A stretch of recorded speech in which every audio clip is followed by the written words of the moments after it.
Muy buenas noches, queridos amigos. Bienvenidos a las 5 de las 7. Nosotros ya estamos listos para comentar con ustedes las noticias más importantes del día. Pero antes de arrancar cualquier análisis, nosotros nos vamos directamente al Congreso de la República, donde está llegando la ministra de Energía y Minas, la señora Ortiz, una comisión del Ejecutivo que va para explicar y hablar con el Congreso sobre el tema del proyecto Las Bambas. Eduardo Lindo está en directo con nosotros y nos trae toda la información. Eduardo, muy buenas noches.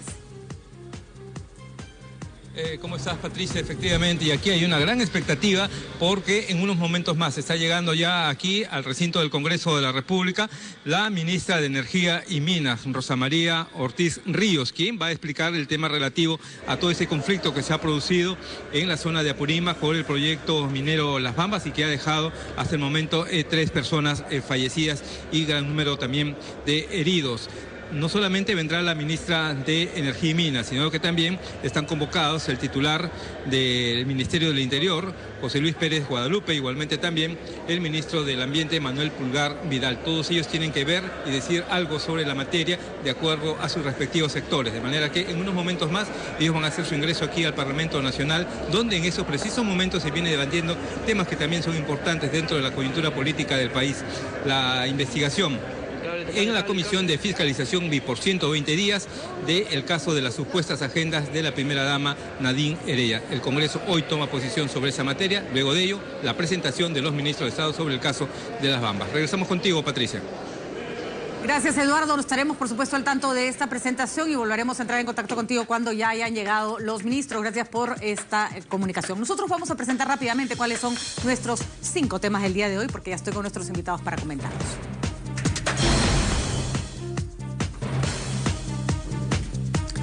La primera noticia, el gobierno asegura que el proyecto minero Las Bambas continuará. El ministro del Ambiente condenó que los pseudo dirigentes utilicen el tema ambiental para mentirle a la población. La segunda noticia, aprueban insistencia para que Petroperú opere el lote 192. La Comisión de Energía y Minas del Congreso aprobó que esta insistencia para que la empresa explote el lote 192 en Loreto, luego de recibir la observación que hizo el Ejecutivo al proyecto de ley. La tercera noticia, la Comisión de Fiscalización del Congreso aprueba pedido para citar a Nadine Heredia. La presidenta del Partido Nacionalista deberá brindar su testimonio sobre las 4 agendas que se le atribuyen. La cuarta noticia, y hoy llegó a Lima la marcha del sacrificio. Pobladores denuncian que hay niños contaminados por plomo en la sangre. Ellos vienen desde Cerro de Pasco en esta larguísima protesta.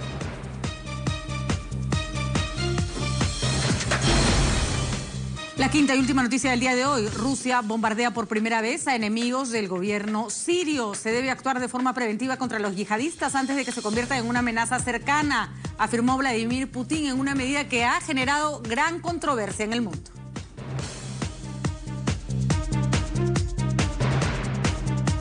Y están con nosotros 2 congresistas de la República, porque el tema hoy día se juega en el Congreso. Está con nosotros Javier Velázquez Quisquén del Partido Aprista. Javier, gracias por acompañarnos. Y Ana Jara, congresista de Gana Perú. Patricia, Ana, ¿cómo estás? Buenas noches. Gracias por tenerte. Hacía tiempo que no te teníamos en el programa. Es un gusto volverte a ver por acá. Muchas gracias. Bueno, el primer tema es importante, es un poco lo que se va a discutir en el Congreso. Para eso está yendo la ministra.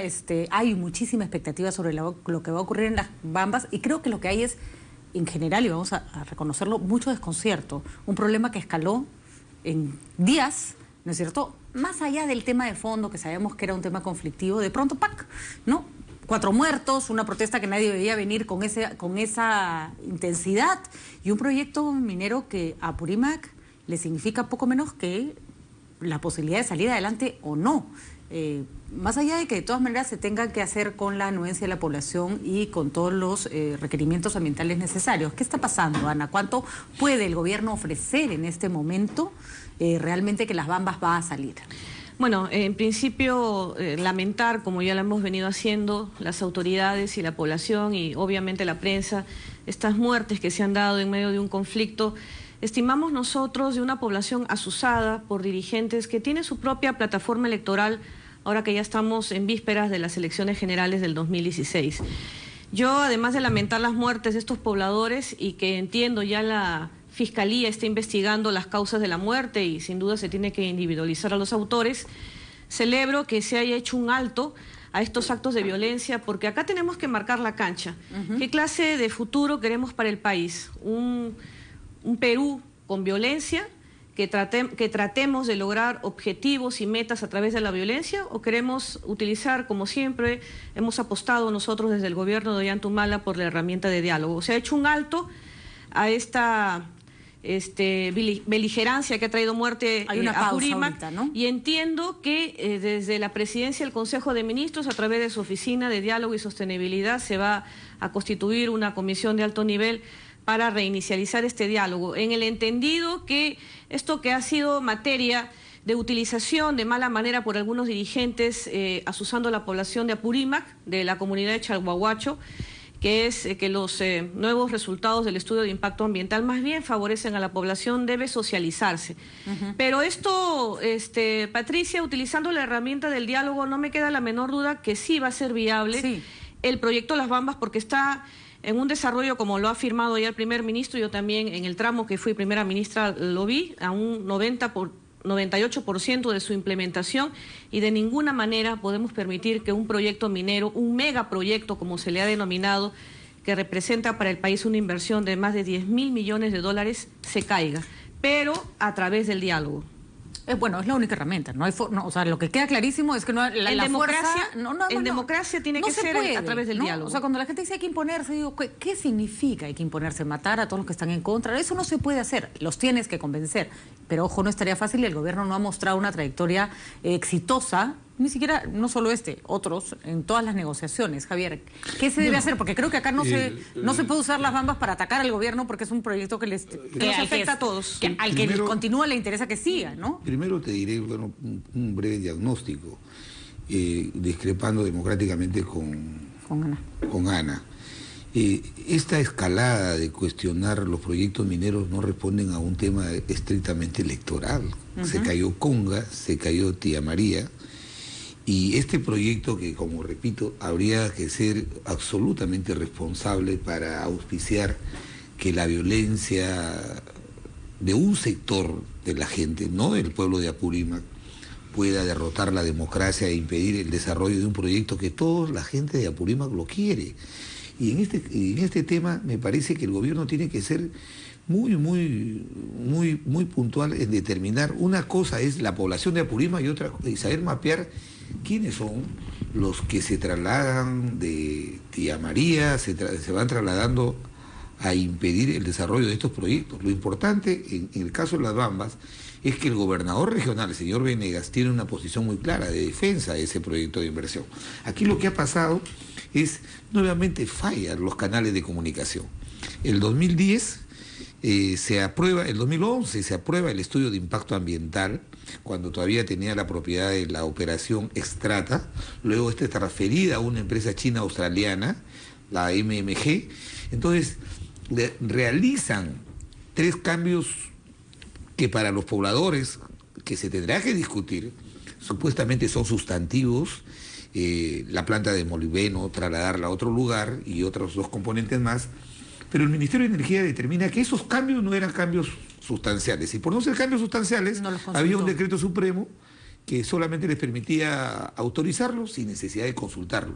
Puede ser un pretexto, pero lo que se ha debido medir a través de la Oficina de Prevención del Delito, de Prevención de Conflictos, y luego con la modesta experiencia que he tenido, es que a partir de ahí se comienza a construir un alejamiento de la relación con la gente que se ha debido explicar.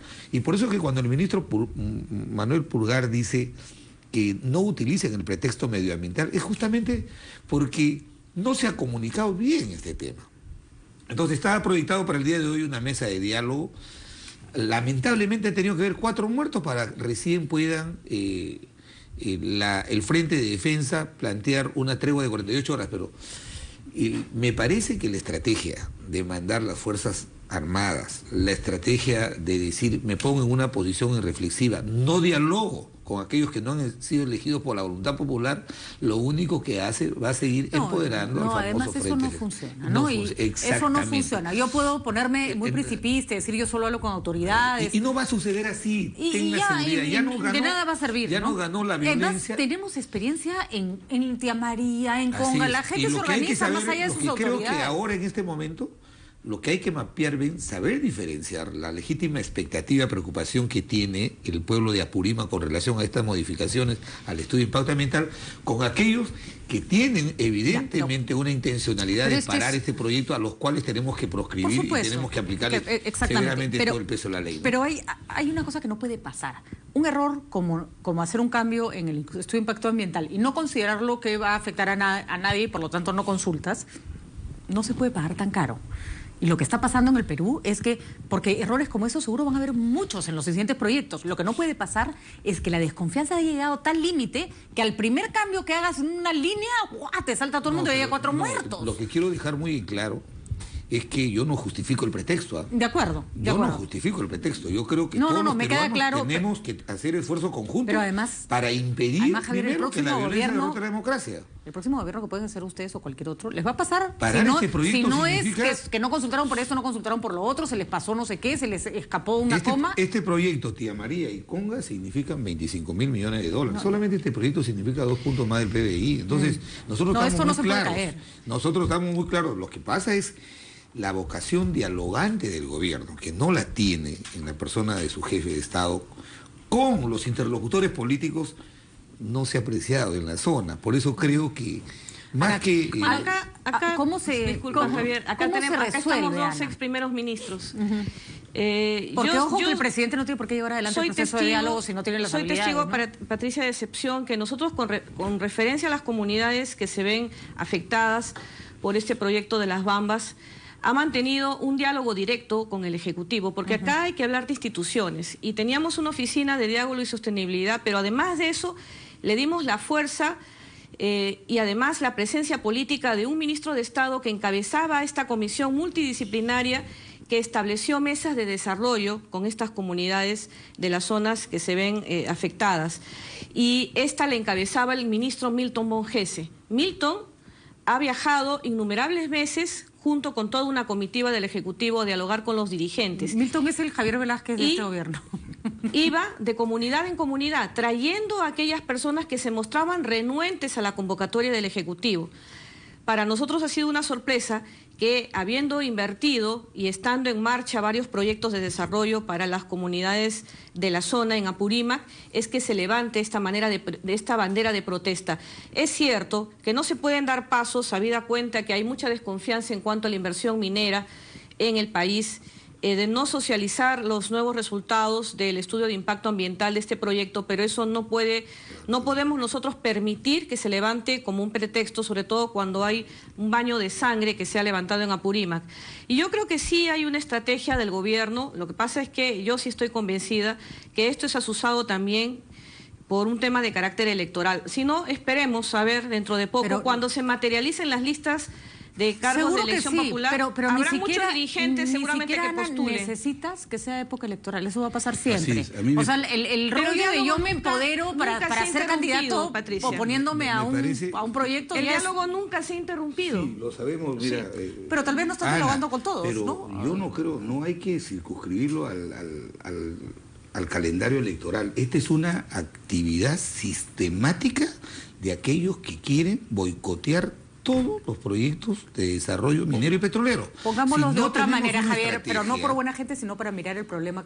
Me parece un poco como está ocurriendo. No solo no es boicotear, es hacerse un espacio político planteando no a la minería. Así es. Y entonces, a ese espacio político hay que hacerle frente con política, ¿no? Porque mira, yo no estaré de acuerdo con ellos, pero es una postura que me guste o no, es válida plantearla y va a tener adeptos. ¿Cómo hacemos para convencer? Porque, ojo, no está prohibido en el Perú ser candidato antiminero. No está prohibido, ¿no? No está prohibido plantear esa opción. Patricia, ahí sí discrepo por lo siguiente. Lo que está prohibido es hacer actos violentos, eso sí. Exactamente. Si estos señores combatieran con ideas, le explicaran al Perú que es inconveniente que un país con un alto nivel de pobreza no pudiera utilizar racionalmente la explotación de sus recursos naturales. Hoy día los estándares que se le impone a todos estos proyectos de desarrollo son compatibles con los de los países desarrollados. Si hubiera algunas deficiencias como las que he explicado, eso se puede corregir, pero utilizarlo como pretexto, que hayan 4 muertos y que tú todavía permitas que sean candidatos, por favor. Entonces yo creo que aquí por eso es que no pase lo que pasó en Tía María, donde el propio jefe de Estado dijo, no, tienen actitudes terroristas. y los agricultores del Valle del Tambo no eran terroristas. O sea, no se había mapeado diferenciar. Es que todo se mezcolentea. Exactamente, ¿no? por eso. Y esa es además esa es la estrategia de los antimineros violentos, porque también los hay pacíficos. En Tía María, la gobernadora regional estaba de costado. Todo, ¿no? En Arequipa, la gobernadora regional estaba de costado. Acá tenemos a un gobernador que está defendiendo su proyecto. Sí, se está jugando el pellejo, yo creo que tiene que haber un esfuerzo de toda la fuerza política democrática para apoyar que este proyecto salga adelante y que no se impida, por favor, por un pequeño grupo de personas. Les pido a una pausa, disculpa Javier que te interrumpa, porque ya además están llegando los ministros al Congreso, entonces hacemos una pausa rapidito y de ahí nos vamos al Congreso de frente. Además está claro.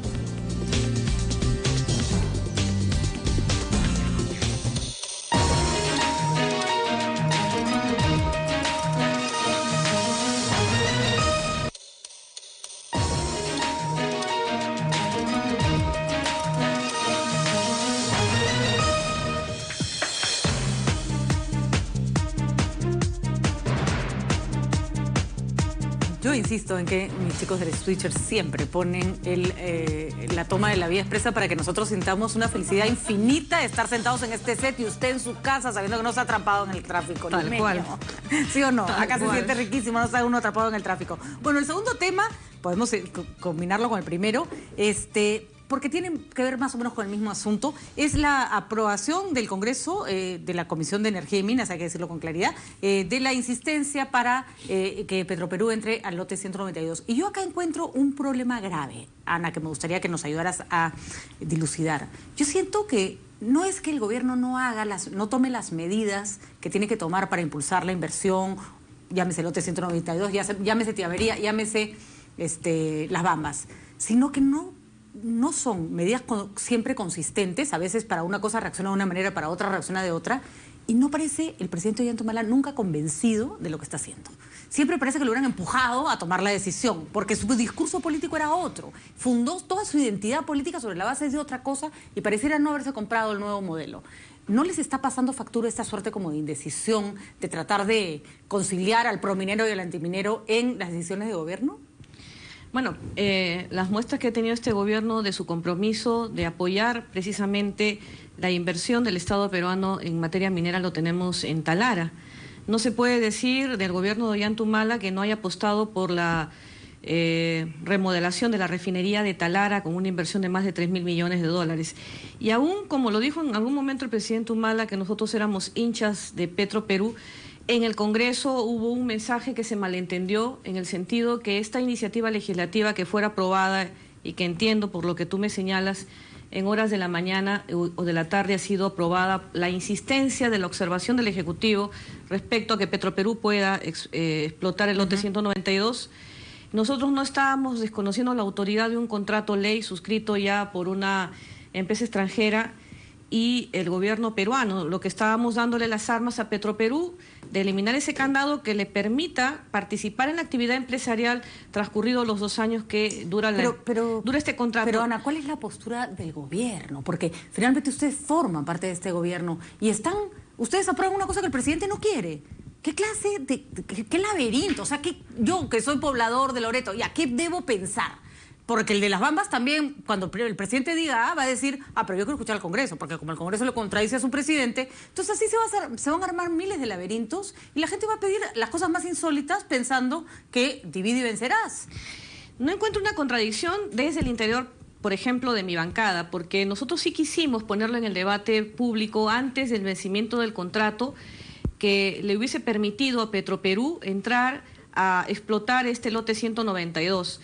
No se dieron por la circunstancia que todos sabemos, no se puso en la agenda del Pleno, no fue aceptado y luego se suscribió un contrato que queremos honrar.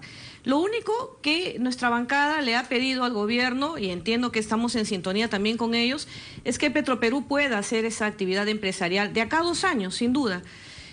No encontramos una contradicción en cuanto a las dos posturas. Se entendía, por la exposición del primer ministro en el Pleno. En lógica, en la universidad nos enseñaron que A y no A son cosas opuestas.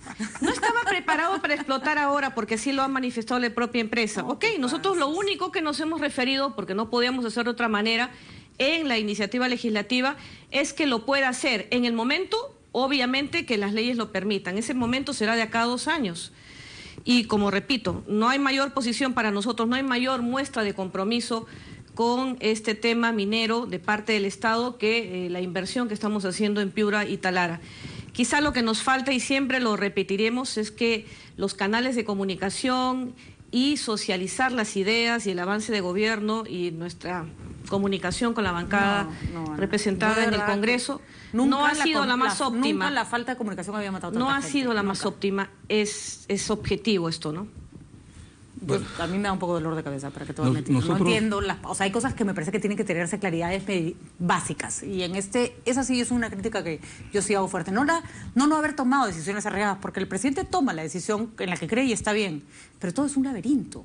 Esta posición, por ejemplo, frente al lote 192, que el día de hoy se ha ratificado rechazar las observaciones, tiene que ver con esta posición, pues. Es una posición, la bancada oficialista tiene una posición y el gobierno tiene otra, y al final de cuentas le echan la culpa al Parlamento. Y el mismo presidente a veces tiene más de una, Entonces, esto tiene una implicancia también en las Bambas. Esta debilidad, esta falta de un criterio de unidad que tenga el gobierno, tanto el Ejecutivo como su bancada en el Congreso, muestra una posición debilitada del Estado. Acá nosotros tenemos una posición solitaria y la vamos a seguir sosteniendo. Nosotros creemos que es absolutamente inconveniente que para generar un ambiente favorable a las inversiones, que es fundamental en un país como el nuestro, nosotros demos señales, por ejemplo, que desde el Congreso nosotros reemplazamos las decisiones del directorio de Perú Petro. Segundo, por decreto no se puede cambiar una realidad de la noche a la mañana. Se ha mostrado el estudio McKinsey diciendo de que por la integración vertical sí Petroperú puede explotar ese lote 192. Lo que no se ha dicho claramente es que el estudio dice que a partir de 2020 se puede revisar la posibilidad de hacer esto. Pero aquí lo más delicado es que se le ha engañado a la población de Loreto diciendo de que con esta norma se resuelve el problema del lote 192. ¿Qué es lo que pasa? En primer lugar, que el proyecto de ley no resuelve el tema de la agenda de las comunidades nativas, que es fundamental. En segundo lugar, el proyecto de ley que retira el candado no resuelve el tema de los pasivos ambientales. Y en tercer lugar, ¿en qué país del mundo, cuando en el contexto internacional el barril del petróleo tiene uno de los precios más bajos de los últimos 5 años, que se proyecta en los próximos 5 años no aumentar porque Estados Unidos está produciendo mucha energía? Entonces, ¿cómo si los privados no quieren entrar a operar ese lote? ¿Cómo vamos a meter al Estado? Al final de cuentas, esta factura se la vamos a pasar a la mayoría de los peruanos. Esa es una posición poco seria y responsable. Yo creo que, entonces, que así permíteme terminar. El tercer punto de la agenda es, ¿quién garantiza una mayor producción para tener ingresos que por lo menos permitan que Loreto tenga los mismos ingresos que ha tenido antes de que se vaya Plus Petro? ¿Quién lo garantiza? ¿Tú crees que Petroperú, que no tiene, que el primer ministro, que es el vocero del gobierno, Ana ha sido primera ministra? La verdad que yo justificaría que lo diga pues, un colega parlamentario que no ha estado en el Poder Ejecutivo, pero ella ha sido la vocera del gobierno. Entonces, lo más nítido que uno puede expresar ante el mundo como un país serio y responsable es la opinión del gobierno. Entonces, aquí hay posiciones encontradas. Y se le ha vendido a la población de Loreto que los malos somos los que no queremos que Petroperú asuma la administración de un lote, porque el primer ministro ha dicho que financiera y técnicamente no es posible hacerlo. Y no es verdad, quiero reiterar, no es verdad que el gobierno se vio precipitado a suscribir el contrato de estos 2 años de locación de servicios porque el Congreso retrasó el debate del proyecto de ley. Ya la decisión estaba tomada 15 días atrás. Lo que hizo el gobierno fue suscribir el decreto supremo que autorizaba la suscripción del contrato, ¿no? Vamos, Ana, tenemos que ir a una pausa. Solamente brevemente, con relación al tema de las comunidades nativas, nosotros suscribimos con los APUs de las 4 cuencas un convenio que apuntaba a la remediación ambiental precisamente de los daños de las actividades extractivas de estas empresas petroleras que datan de hace más de 40 años. Afectamos un fondo de más de 50 millones de soles en ese propósito. Hay un plan de atención integral de salud. O sea, el Estado está cumpliendo su trabajo de tener presencia en Loreto. Quizá no con el dinamismo que quisiéramos, pero ya hemos empezado, Patricia.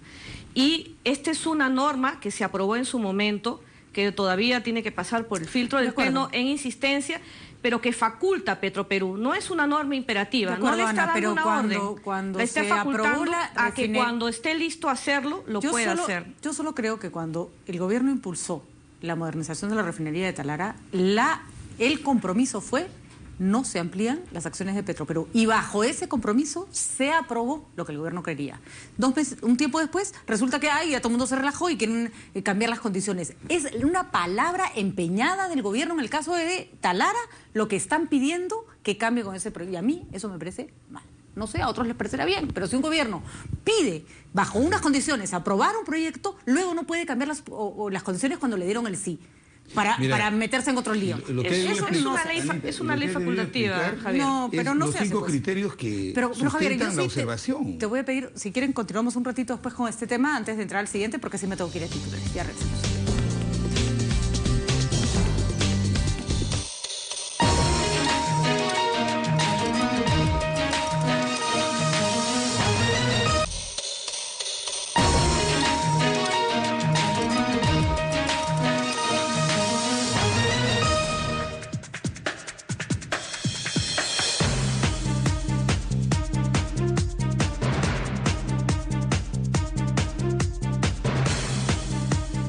Bueno, en este momento se debate en el Pleno del Congreso de la República si la Comisión de Fiscalización puede tener atribuciones de comisión investigadora para revisar o investigar el tema de las agendas de Nadine Heredia. ¿Esto es apropiado? Ni siquiera sabemos si las agendas son de la señora Nadine Heredia, y la verdad no sé si el Congreso se tendría que meter en un tema en el que todavía las cosas son demasiado prematuras. Pero acá alguien lo dejé con la palabra en la boca, Javier, a ti te dejé, antes de ir a la pausa te interrumpí, así que lo justo es que volvamos contigo. Yo me refería al tema del candado, que se está dejando sin efecto. El candado se puso justamente...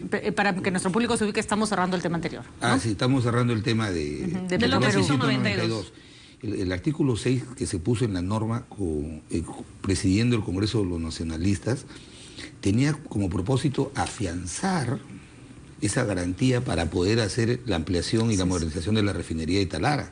Retirarlo significa, evidentemente, poner en peligro esa inversión, que con muchos no hemos estado de acuerdo, pero en última instancia se tomó la decisión soberana del Parlamento. Pero que además el ministro de Economía, y por eso también su insistencia de no abrir el candado, fue muy enfático, y yo recuerdo clarito, que dijo: este tema de Talara se está haciendo con todo el cuidado del mundo, tiene todos los candados para que no sea un desastre. A la primera Son 3.500 millones de dólares que... A la primera que pueden jugar, le abren los candados. Pues, o sea, no solo es el tema del 192, es el tema de Talara, que no hemos visto. Pero era una inversión prevista, Patricia, para ejecutarse en 4 años. La modernización de la refinería de Talara es por 4 años. Eso más o menos es concordante con el plazo de 2 años que debe demorar el contrato que se ha suscrito con la transnacional. Me parece que lo serio sería esperar que se venzan los plazos y empezar a abrir... Es que se va a esperar que se venzan los plazos, porque entonces hay un contrato suscrito que el gobierno tiene que honrar. Lo que sería fantástico es que le pregunten a la población de Loreto, que hizo todo este laberinto, si lo que quiere es lo que le han aprobado también, porque la población de Loreto no quiere que Petroperú entre 4 años, quiere que entre hoy. Entonces, también les están vendiendo ese de culebra. En fin, ese es un tema... Yo creo que con los que han vendido esta historia... su debate, porque la insistencia, de hecho, se va a tener que nuevamente debatir en el Pleno del Congreso. Y ayuda mucho la presencia de la ministra de la cartera esta noche en el Congreso, para que en este nuevo escenario político, ella, como representante política del gobierno, nos explique el alcance de la observación que ha enviado el Ejecutivo al Congreso. Vamos a ver, en todo caso vamos a estar atentos, y yo creo que sí se deberían tomar en cuenta todas las posibles aristas que pueda tener una decisión como esta, ¿no? Ahora, vamos al siguiente tema que a mí me parece francamente delicado. ¿Por qué? Porque el Congreso quiere tomar como materia de investigación el tema de las agendas de la señora Nadine Heredia, cuya autoría ni siquiera se ha probado. Nos puede parecer obvio a muchos que las agendas son de ella, pero la obviedad no es materia de investigación, las pruebas son materia de investigación. Le pregunto a Javier porque me gustaría escuchar primero la posición de la oposición. ¿Por qué llevar al Congreso este tema que más lo que puede terminar haciendo es viciar una investigación de Fiscalía? Mira, primero porque las investigaciones parlamentarias, por mandato expreso de la Constitución del Estado, las conclusiones no obligan al Ministerio Público ni al Poder Judicial, y tampoco porque la Constitución no prohíbe, no impide que el Parlamento pueda realizar investigaciones de esta naturaleza. Segundo es que hay que precisar bien, la Comisión de Fiscalización ya se abocó al conocimiento de estos hechos hace 8 sesiones. Y lo que se está discutiendo en este momento en el Parlamento son facultades de comisión investigadora sí, que necesita para tener algunos apremios que tiene el Poder Judicial, como es levantar secreto bancario, inmovilizar o obtener alguna información, o... pero de acuerdo, yo pediría, tendría sentido pedir facultades de comisión investigadora si tuvieran algo avanzado, ni siquiera saben si las agendas son de la señora Nadine Heredia. Entonces, ¿santo de qué van a pedir comisión investigadora? No hay una prueba grafotécnica, ella ha negado la autoría de las agendas. Mira, porque como comisión investigadora del Congreso no le puedes obligar a someterse a una prueba grafotécnica a la señora Nadine Heredia. O sea, esa no está dentro de tus... ¿Qué tal si esperamos que la Fiscalía determine si son de ella o no? ¿Qué papelón van a hacer en el Congreso si mañana la Fiscalía dice, sorry, la letra no coincide, chao? Así es. Bueno, eso, mira, yo creo que el mal precedente que han sentado el Partido Nacionalista que llevó adelante la media comisión Alan García es que investigaron hechos y no han tenido la hidalguía de decir, en tales casos no hemos encontrado responsabilidad. Yo creo que está bien lo que tú dices, mira tu reflexión. Sí, el peritaje, ya han acordado hacer un peritaje grafotécnico. Si el peritaje dijera que no es la letra de la señora Nadine Heredia, el Parlamento tiene que decirlo, por favor. ¿Por qué cada vez que se inicia una investigación, de todas maneras tienes que encontrar culpables? Cuando el propósito debe ser ver si hay o no hay responsabilidad. Ahora, ya la comisión ordinaria, no la presidimos nosotros, ya inició una investigación hace 8 sesiones, hoy ya se ha explicado, y lo que se está discutiendo es facultades de comisión. Inclusive, fíjate, hay un pedido de una bancada aliada del gobierno, que es la de Johnny Lescano, que plantean formar un grupo especial para investigar esto. Y nosotros decimos, ¿por qué vamos a tener que dejar de hacer todo lo que se ha hecho para volverlo a hacer de nuevo y podemos caer, por ejemplo, en lo que tú has dicho, ¿no? Por ejemplo, mañana el peritaje dice, no es la letra de la señora, ¿no? Sus agendas, entonces hay que cerrar la investigación. Pero aún así, oponerse a que no se investigue este hecho también puede sonar a que hay algún pacto bajo la mesa, qué sé yo. Entonces, lo que vamos a acordar ahora mayoritariamente es darle estas facultades a la Comisión de Fiscalización para que apresure estos resultados que lo debemos tener antes de diciembre, ¿no? ¿Cuál va a ser la posición del nacionalismo? Porque es complicada la situación. Yo ya digo, me parece prematuro, pero el Congreso tiene facultades para pedir investigar. La premisa del Partido Nacionalista siempre será que se investigue. Todo acto que sea de expectativa nacional y política, nosotros no podemos darle la espalda a esa realidad. Yo voté en la Comisión de Fiscalización para que este tema sea investigado por la Comisión. Pero hay que hacer una llamada de reflexión, como tú nos has hecho el preámbulo a este bloque, de la oportunidad. Porque es cierto, una comisión de fiscalización, lamentablemente por los ánimos de querer llegar a la verdad o por oponerse a un rival político, puede deslegitimar una investigación que debe llevarse de forma desapasionada y desafiebrada, como lo hacen los operadores del derecho. Porque no todos los que integran la Comisión de Fiscalización tienen, lamentablemente, los conocimientos del derecho, ni siquiera para hacer un interrogatorio. Pero no obstante eso, nosotros no nos vamos a negar a que se investigue. Lo que sí quisiéramos es que esto no se vuelva un circo, porque hay un maltrato, posiblemente, a la gente que sea convocada a la comisión, de quererla de todas maneras, de ridiculizar o deslegitimizar ante la opinión pública, y estamos, quieras o no, estamos a puertas de elecciones generales, y el Partido Nacionalista va a competir, tendrá su propio candidato, tendrá una plancha al Congreso de la República, tendrá una lista, y esta investigación de todas maneras causa mella en la imagen que tenemos como partido o como organización política. No nos oponemos a una investigación, lo único que queremos es que no se utilice como una herramienta de persecución política, porque la señora Heredia no es funcionaria pública, no ha manejado recursos públicos. Se habla de la existencia de fondos en campaña que quieren darle un tufillo de origen ilícito que no está comprobado. Nosotros no tenemos por qué dudar que los fondos administrados por el Partido Nacionalista en su momento, en el 2006 y en el 2011, hayan tenido una procedencia ilegal o irregular. Ahora, lo que resulta absolutamente contradictorio, Javier, contradictorio desde cualquier ángulo donde se le mire es, primero el Partido Nacionalista, que me parece válido, que mira esta investigación con recelo. Después la oposición, que efectivamente quiere esclarecer qué cosa pasa en las agendas y si ahí hay dinero sucio que entró en campaña, pero nadie aprueba una ley que transparentaría los fondos privados que se reciben en una campaña. Entonces, ¿quién les va a creer que acá hay un afán moralizador si teniendo la llave para cerrar la puerta de la entrada ilegal de fondos a las campañas electorales no la quieren utilizar? Está bien, ¿no? pues, Patricia, pero yo quiero decir lo siguiente. El hecho de que una persona no sea funcionario público no supone que no pueda ser investigado por el Congreso. El Congreso, la Constitución se autoriza eso. Tan es así que en este gobierno hemos investigado al señor López Meneses, que no es funcionario.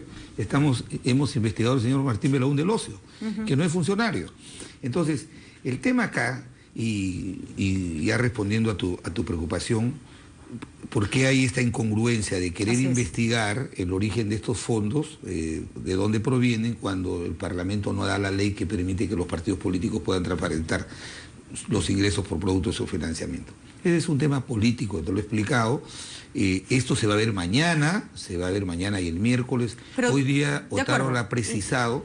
Y me parece bien que se esté agendando y me parece bien que hay una responsabilidad, pero... Y hay un compromiso del próximo miércoles. Pero se va a aprobar, Javier, por lo menos el tema del financiamiento, no digo todo... El tema del financiamiento se va a aprobar. Se va a aprobar de todas maneras. Entonces, y qué bueno saberlo, porque he escuchado a Mauricio Mulder, que es de tu bancada, decir que el APRA, no Concertación Parlamentaria, sino el APRA, está en contra de que el Estado financie a los partidos políticos, porque eso implicaría a que la Contraloría audite las cuentas de los partidos políticos. No sé si tú compartes esa opinión. No, lo que nosotros, sostenemos es lo siguiente. El tema del financiamiento, mi apreciación como dirigente y personal es que es importante que haya un financiamiento simbólico para permitir que Contraloría, procuradores puedan mirar cómo se financian no solamente las campañas electorales, sino todo el desarrollo de las actividades de los partidos políticos.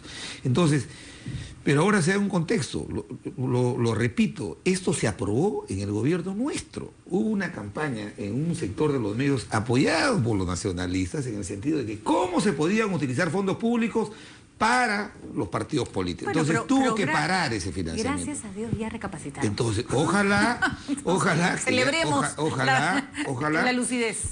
Mira, nosotros al margen que tengamos una posición aislada, porque en eso sí somos coherentes, somos 4 votos. Si ellos se juntan con los fujimoristas, sacan del árbol el acuerdo.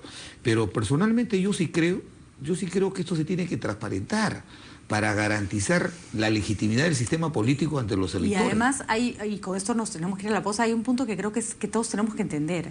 No es que se le está pidiendo al Congreso que vote en determinado sentido, ojalá lo hicieran, pero por lo menos que le presten atención al tema, que lo sometan a votación y que la gente pueda tener con claridad, saber quién se opone a esto, quién se opone a la otro, y lo tendrá como criterio. Mira, hay mucha gente que está a favor del voto preferencial y le parecerá regio que el congresista rechace la eliminación del voto preferencial. Hay otros que nos parecerá pésimo, pero lo que no se puede hacer es ignorar un tema que es demasiado fundamental. Y hay compromiso, ¿no? Tanto el presidente, la comisión de Otaro, y sinceren el discurso y digan por qué toman las miércoles. Decisiones que toman y así sabremos a qué estamos jugando, ¿no? Lo que no se puede hacer es mecer a la que nos quitemos las caretas. ¿No? Exacto, porque ya la gente ya está un poco cansada. Que nos quitemos, ¿no?, las caretas. Sí, muy bien. Muy bien. Vamos a una pausa, sin caretas.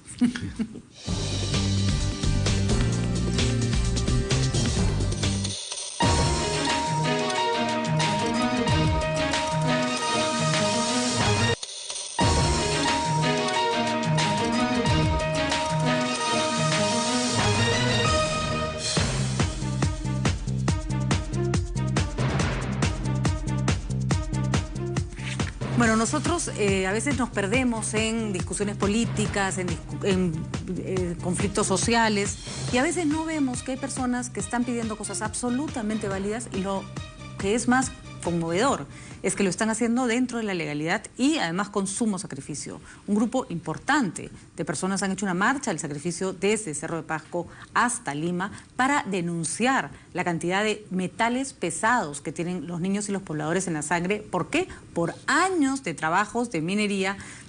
Por supuesto estamos hablando no de lo que pasó hace 5 años o 10, estamos hablando de cosas que han ocurrido en los últimos 100 años probablemente, pero que siguen afectando y afectan a los pobladores que han tenido que crecer al lado de esta suerte de falta de cuidado con respecto al trabajo del medio ambiente. Hoy hay conciencia sobre el medio ambiente, pero hay algo que se llama remediación ambiental y hay una población a la que atender. A mí esta marcha me ha dejado conmovida, porque todavía hay peruanos que creen que su lucha, que es además absolutamente válida, se puede llevar adelante sin violencia. Lo que hemos visto es una marcha sin violencia, pero absolutamente triste. Ana, ¿qué hacemos? Porque no puede ser una noticia de un día, ¿no? No, claro. Pero ahí, por ejemplo, yo quisiera señalar de que antes de venir a estudios sostuve una conversación con el ministro de Salud, con Aníbal Velázquez, y él me decía que esta semana el gobierno ha venido ya tomando acción, pero lo ha materializado en un plan de atención integral, no por presencia solamente de metales, sobre todo en los niños, que es la población más afectada de estas actividades extractivas en la zona de Pasco, sino que en convenio con el gobierno regional de Pasco se ha aprobado un plan de atención a 12.000 niños y que ellos están trayendo a muchos de estos a Lima para que no solamente pasen una revisión de que si tienen o no presencia de plomo u otros metales en la sangre, reciban una atención integral a cualquier tipo de salud que tengan. Pero eso es como lo mínimo elemental. Claro, es la obligación del Estado. No, pero vamos, o sea, claro, está muy bien, no estoy minimizando la medida. Pero ojo, tenemos plomo en Cerro de Pasco, tenemos a los niños del Oroyo también, hasta la coronilla de metales pesados, tenemos mercurio en la selva, en los niños que consumen peces de los ríos. Entonces, son ya muchas zonas donde la falta secular de remediación ambiental afecta a gente que ya nace con esas condiciones. ¿Qué hacemos? Porque no nos podemos dejar así. O sea, la remediación ambiental de ir a solucionar lo que genera ese problema no es algo en lo que estemos avanzando mucho. Bueno, yo quiero decir lo siguiente. Ojo, son 200. Estos son un ciento de comuneros que han venido inclusive con niños de silla de ruedas. Hace 13 días han hecho una marcha de sacrificio, han venido de forma pacífica. Las imágenes son conmovedoras. Y la verdad que lo dramático es que han traído a los niños que están contaminados para que puedan recibir atención médica. Eso supone que en la zona no la hay. Quiero decir lo siguiente, y acá está Ana, que ha sido también primera ministra. Desde hace varios años atrás, varios parlamentarios de Cerro de Pasco han venido y con las autoridades planteando la solución a este tema de la contaminación en Cerro de Pasco. Y la solución más importante es la reubicación de la ciudad. Entonces, ese tema... La ciudad parece de película futurista, o sea, viven al lado de un hueco, alrededor de un hueco. Ahora, por eso te digo, es la reubicación. Ahora, cuando nosotros hemos planteado en el gobierno nuestro, no sé cómo lo habrán avanzado en este gobierno, la verdad, planteamos el tema de la reubicación, entonces hubo una protesta en Pasco porque eso fue entendido por algunas personas que no querían la reubicación, de que eso suponía recortar los presupuestos de la región Pasco. Y bajo ese bendito argumento, hay gente que está muy interesada en que no haya la reubicación de la ciudad, aunque estos niños sigan contaminados con estos pacientes. Pero de ese tema, ¿hace cuánto tiempo hablamos, Javier? Mira, nosotros cuando hemos estado en el gobierno, y recuerdo que había una congresista, Gloria Ramos, que era la que impulsaba este tema de la reubicación, y era desautorizada por los dirigentes de la zona. Cuando yo fui a Cerro de Pasco, la verdad que me sentí conmovido de ver el escenario en que vive esta gente. Por eso que este tema, el día de hoy, siendo una marcha muy importante, muy dramática, es simbólica. Porque si el Perú viera la forma en que viven muchos hermanos en Cerro de Pasco, la verdad que no nos reconoceríamos a nosotros mismos de estar en un país que aspira a ser un país de desarrollo, ¿no? Entonces, creo que el tema esto de la marcha es una gráfica simbólica de lo que sucede en Cerro de Pasco. Y me parece muy bien que haya atención médica. Se han estado quejando, Ana, y creo que ahí puedes intervenir, se han estado quejando de que la atención que han tenido en el Hospital del Niño es muy superficial, que no han habido los exámenes correspondientes. Entonces yo creo que tú como parlamentaria del gobierno puedes hablar con el ministro de Salud para que se pueda hacer todo el hospital. Sí, es lo que ellos me han dicho, que ¿no? de los 40 casos emblemáticos, de estos 40 niños emblemáticos, entiendo que es un universo mayor, 31 han sido ya evaluados y están recibiendo atención integral, pero a su vez, semanas atrás, se ha trasladado todo un equipo de profesionales de salud a Pasco y allá vienen atendiendo a más de 200 niños. Con esta intervención en conjunto con el gobierno regional de Pasco, porque ellos, por los efectos de la ley de descentralización, tienen la administración directa del tema de salud en la zona, va a ser mucho más viable esta atención. Se ha adquirido un equipo de laboratorio de análisis de metales que no tenía antes el Perú, moderno, que va a servir no solamente para Pasco, sino para todas aquellas regiones de influencia de actividad minera, sin perjuicio a lo que dice Javier. Hay una renuencia de parte de las comunidades y de la población de Pasco a ser reubicadas, pero entiendo que en este trabajo ya también había avanzado el Ministerio de Vivienda y no me cabe duda que Milton Bonjese debe darnos cuenta de grandes avances y espero... Lo paradójico, Patricia... Y espero que sean recibidos ahora, porque están pidiendo que sean recibidos por el Ejecutivo. Que se construya un hospital. Pero ¿cómo vamos a construir un hospital en medio del desastre? Pues, no. Yo creo que tal vez para que la gente se anime, tienen que empezar a ver la ciudad tenemos que a la que se van a ir con la gente construida. Porque lo que tienen desconfianza de que... Claro, pues sienten que los van a mandar a cualquier lugar, ¿no? Que no podamos honrar los compromisos que podamos asumir con ellos. Pero yo creo que la solución estructural a mediano y largo plazo es la reubicación. No, ya digo, Pasco parece, pero así es, como de holocausto postnuclear. Una cosa realmente insólita.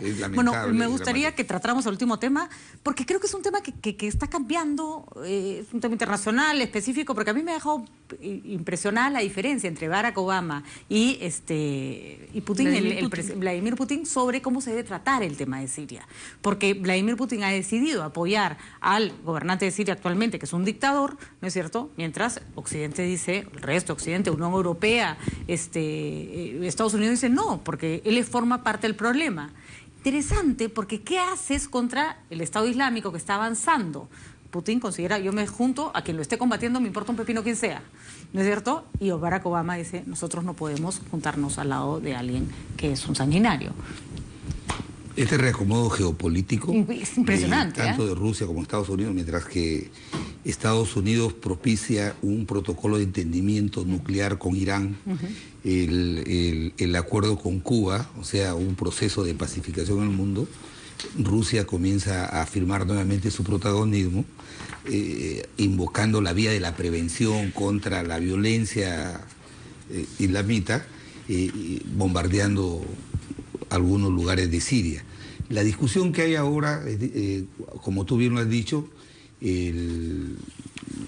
la oposición allá sostiene de que lo que está haciendo Rusia es protegiendo al gobierno de turno en Damasco. Y lo que dice Rusia es que lo hacen en medida de prevención para evitar la violencia terrorista. Pero Al-Assad es un consanguinario, pues, o sea, le está dando armas para que le dispare a todo el que le molesta. Exactamente. Rusia tiene la autoridad en el mundo como para poder decir, oye, voy a intervenir en vía de prevención bombardeando, porque solamente el Senado ha autorizado la utilización de la Fuerza Aérea. Bombardear supuestamente zonas donde están ahí concentrados supuestos terroristas violentistas. Nunca están concentrados. Exactamente, te digo. Entonces, lo único que van a conseguir es más sirios saliendo corriendo de su país. Lo que se dice es que hay 36 civiles muertos y ojalá que esto no sea el inicio o el detonante de una confrontación de los países que están en desacuerdo con esta intervención, que creo que me parece impertinente e innecesaria, ¿no? Es un tema muy complejo que viene siguiendo de cerca la ONU, pero para ser nosotros concordantes con la posición siempre de Torre Tagle, nuestra preocupación como gobierno peruano, y lo hemos expresado a través de comunicados, no tanto por este último incidente de Rusia, es apuntar a proteger a las poblaciones civiles. Porque este bombardeo, como bien ha señalado Javier, que se señala sería en zonas militares, aparentemente no es tan cierto, y en medio de una crisis humanitaria que atraviesa Siria, afrontar ahora un bombardeo por parte de Rusia es para nosotros sumamente preocupante. Y acá todos los países tenemos que cerrar filas a favor de las poblaciones civiles, que son las más afectadas en este tipo de decisiones internacionales. Bueno, Putin no juega fácil, ¿eh? Le ha puesto la cosa bien complicada a Barack Obama, al resto de países, porque la gente se ha quedado como, ¿y esto no ¿y ahora qué va a pasar? No esperaban ese tipo de decisiones. Pero como bien dicen los dos, creo que la preocupación principal es la gente a la que van a usar de escudo para este laberinto, ¿no? La población civil. Bueno, nosotros vamos a cerrar el programa dejando a Eduardo Lindo ya listo y preparado para la votación en el Congreso con respecto a si se le otorgan o no facultades de comisión investigadora a la Comisión de Fiscalización para ver el caso de las agendas de Nadine Heredia. Acá se han sentado mis dos invitados como que estuvieran, les voy a traer canchita, porque están interesadísimos en el resultado. Así que después de eso cierra nomás el programa y siguen con con el noticiero. Acá mis congresistas dicen que van a mandar su voto electrónico a distancia. Gracias por acompañarnos, lo dejamos con la votación.